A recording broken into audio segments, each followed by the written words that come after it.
Section 1. The purpose of the book and the background context.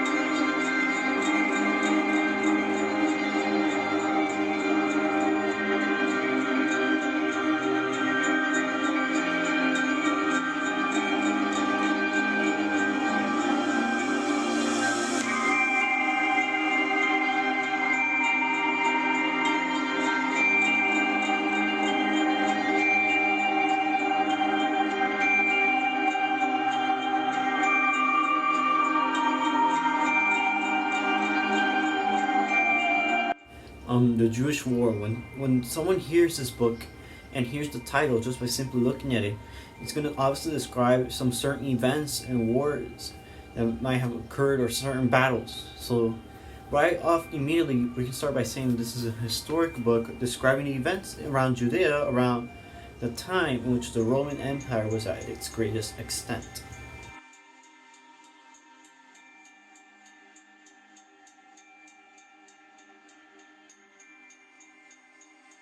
Well, as we search for more clues about what occurred during these times of the Jewish War, it was important for us to realize that we had to go back in time, realize that the cultures in those times were different, learn that there was a Jewish culture, a Roman culture, and to realize that it's very important to follow along, we had to get a map ourselves and track down every move to see where and what happened during this time.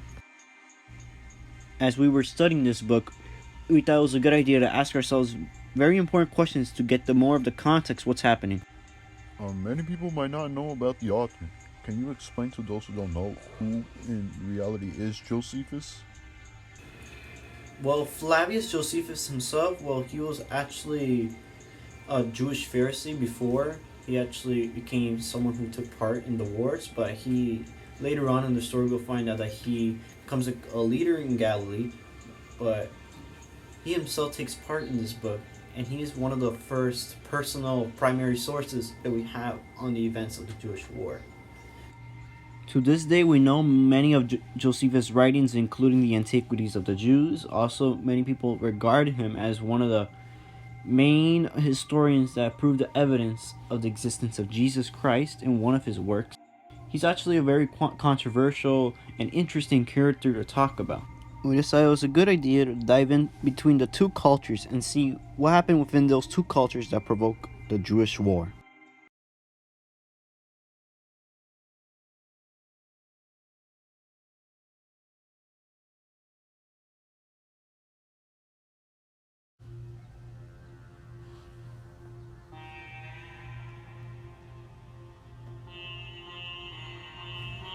To make it fair, we started on our study on the Jewish culture itself. We started by going to different sources. We noticed a pattern in which the Jewish people centralized everything on God. Meaning, as we were studying along, we went through world history books, Bibles, and we realized that there was common patterns. Like, for example, Abraham, he was called out by God. Also Moses, David, Elijah. These are important biblical characters that for the Jewish people, they remarkably see them as people that connected with God, and they looked up to them. And so what makes us so different is that they were a monotheistic society, unlike all the nations around them. And because they're monotheistic, that's what made them so unique, so stand out, but also one of the main reasons why they revolt against the Romans. As we were studying the history, we noticed that there used to be a kingdom, one unified kingdom that later got divided into two and then got exiled into foreign kingdoms later on. The Roman culture, on the other hand, we saw that there was a big advances in learning, literature, in the arts, in almost every aspect of society. And it's crazy to see that even until today, it's viewed as one of the mightiest empires that ever existed in humankind, in human history. We see that it's a polytheistic society, and since it's polytheistic, has many gods. As the Romans conquered the Jewish people and subject them to their rule, we'll find out how little by little all these little pieces of culture interaction will soon start to fit together, piece by piece, step by step, one by one, to provoke what we know today as the Jewish War.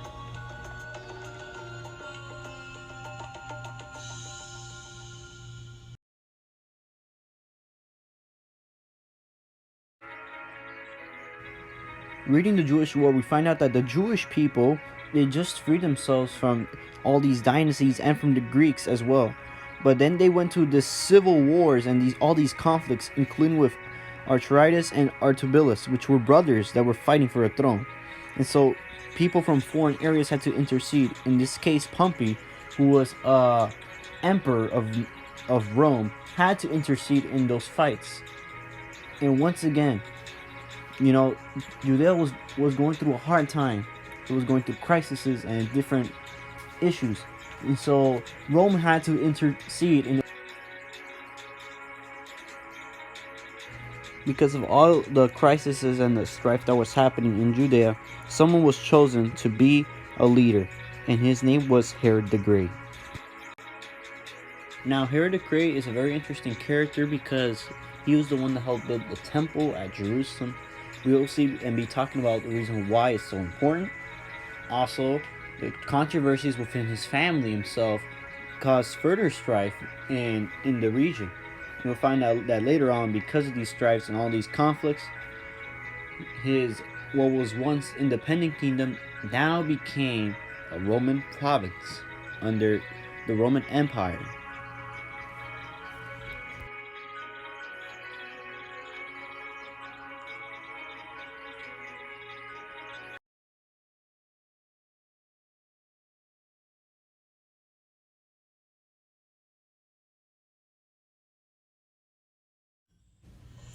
Despite having these rulers that helped manage the country and everything, the people were still going through hard times. They had to pay hard taxes, and they had to pay them to the Romans, heavy taxes. Many of them didn't have enough to afford. There was also bandits all over the country. There was different people scattered around. There was zealots. There was people still fighting against the Romans.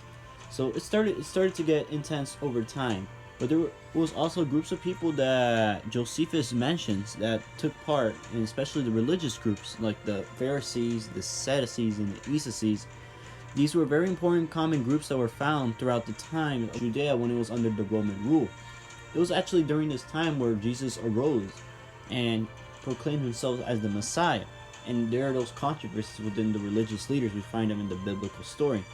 So we see that during the time where Judea was under the Roman government, we see that even though there was now like peace and order, there was still unrest, and the people were not being happy, not being safe. And as time passed, 60 AD and beyond, we see that now the people are slowly going away from Rome, and we see an outbreak of a war that will change the course of history.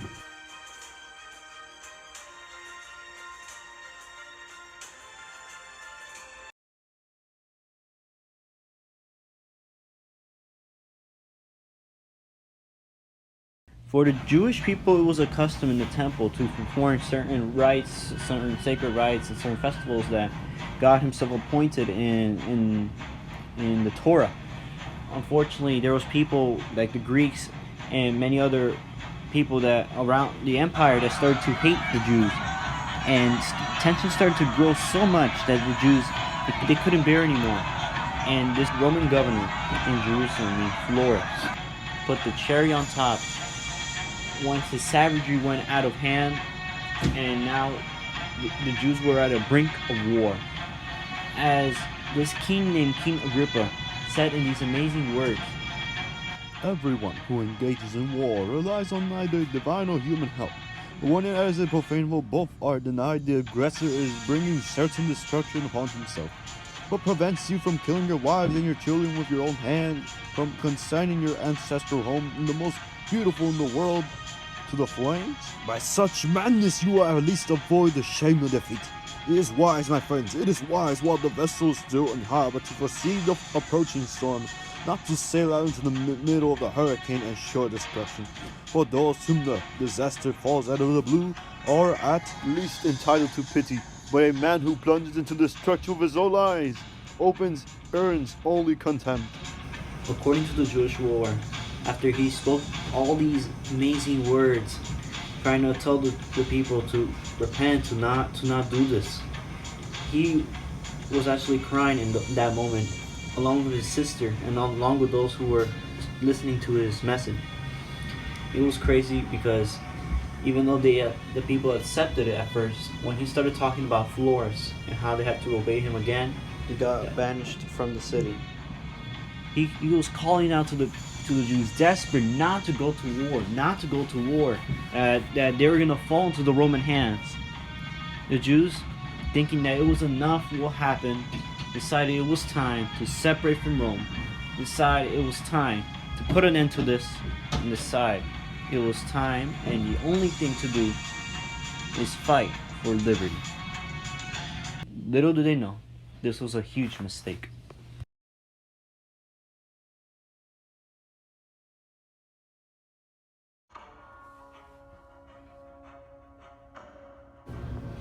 As the war with the Jews began, so did the conflicts and the battles began.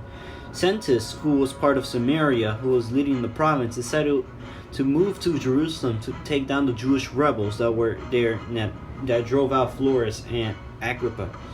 While he was there, he successfully went through the walls, he went through the inner cities, and he was about to take down the temple. The moment they were about to actually destroy the temple, in panic they started to flee away. And it's crazy because they were so close. And look, this is what Josephus mentions according to the Jewish war. It says this: If he only had preserved the siege a little longer, he would have captured the city at once. But I think because of the scoundrels, God turned his back even on the century and will not permit that day to witness the end of the war. That is found in the outbreak of the Jewish war, chapter 9. as soon as Sentis retreated from Jerusalem, the Jews pursued them, and unfortunately he and his troops perished in the fighting. The Jews were very happy, and they obtained the victory that they wanted. After Sentis Gallus' failure to halt the revolt, Emperor Nero got concerned, and he sent his general Vespasian with his son Titus to control what was happening in the Judean province. So the first goal was to go for the region of Galilee. It was occupied, and the commander there was actually Josephus. He was commanding the area. He was taking care of other situations and other things. So Vespasian and Titus thought it was a smart move to first go to Galilee and then go down to Jerusalem. The Roman army, beginning its campaign in Galilee, eliminated Jopta, Tiberias, and a lot of major cities in Galilee, taking out little towns, burning them with fire, and in little time they already took over all of Galilee. Now everyone in the countryside was panicking because now the Romans were moving south. They even took the coastlines.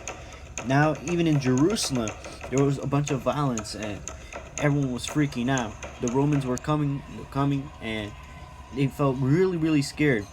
And the next thing you know, unfortunately, terrorist bandits took over Jerusalem. Since there was no government nor nothing that really maintained order, there was lack of water, everyone's constantly fighting, even the temple was being desecrated. And even though the Jewish people call themselves the people of God, even their own temple, they were desecrating it with blood and bodies. You know, when Josephus talks about this, probably when he was writing this kind of touched his heart, because what happened there was really horrifying. Meanwhile, bandits were fighting around the countryside, fighting among themselves, even though there was the Romans. The Romans took this opportunity to advance, and not only taking the coastlines, they also went through Pera to get all the way to Judea. And now, once they got to Judea, what happened is that during Rome there was civil unrest, and there was even a civil war that occurred in Rome, because after Emperor Nero died, there was so many controversies, so many assassinations. Because of this, people started to proclaim Vespasian as the new emperor of Rome. So he left the campaign in Judea to Titus as he became the new Caesar. Now Titus, as he was in Jerusalem trying to take down the capital city, he used people and ambassadors to talk in his behalf, including Josephus, who was helping him translate everything that was going on. There was like so many opportunities that Titus gave to the people of Jerusalem, including Josephus himself begging for them to return, to submit to the Romans. Unfortunately, hearing all these cries, even once almost killing Josephus in one of his attempts and his appeals, the people of Jerusalem did not and rejected every single offer, despite how willing the Romans were to help them. And so the time of grace and opportunity finished. Titus, as he was marching towards the temple, the last stop, once the temple fell, Jerusalem fell. He wanted to preserve it, for he knew that it was glorious and very beautiful in its splendor. He wanted to preserve it, but then this happened. That one of the soldiers, without waiting for orders and without a qualm for the terrible consequences of his action, but urged on by some unseen force, snatched up a blazing piece of wood and climbed on another soldier's back, hurled the brand through a golden aperture, gaining access to the north side of the chambers built round the sanctuary. As the flame shot up in the air, the Jews shot out a cry that matched the calamity and dashed to the rescue. Titus, when he was informed of this, he tried to stop the Halt the fire, and fire! he tried to even tell Halt his the soldiers to fire! do so, but none of them Now! listened. It was like if their ears were being shut out. It was like if God was allowing this to happen. It felt so terrible. And it's amazing because Josephus even quotes, "It is God himself who is bringing with the Romans fire to purge the temple and to blowing out the city, brimful of corruption." Sadly, in those sad hours, the temple was burned down to crypts. And not only that, Jerusalem, the capital, the heart of the Jewish people, fell down.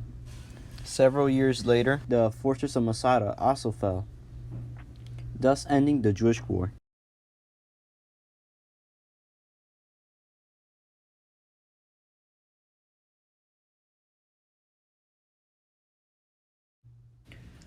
Unfortunately, the Jewish war ends off in a tragedy of a chosen people, chosen by God himself, to be a nation.